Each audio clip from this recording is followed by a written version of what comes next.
একটি বনে বানর, হাতি, বাঘ মশাই, শিয়াল খরগোশ সবাই মিলে মিশে বাস করত। একদিন তারা একটি পুকুর পাড়ে বসে আছে।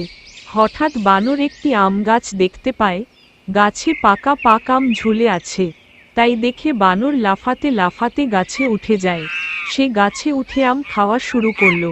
নিচে বসে আছে অন্যরা, তারা বানরকে বলে, এই বানর ভাই, তুমি আমাদের ও আম দেও।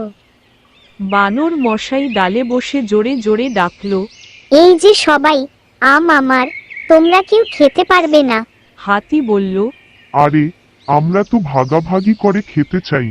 বাঘ গম্ভীর হয়ে বলল, শোনো বানর, সবার সঙ্গে খাবার ভাগ না করলে কিন্তু ঝামেলা হবে।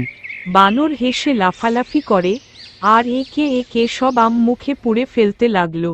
কিন্তু হায়, হঠাৎ একটা কাঁচা আম খেয়ে মুখটা কষে গেল। সে চেঁচিয়ে উঠল। আহ, টক টক টক কক কো। সব পশু হেসে গড়াগড়ি খেতে লাগলো।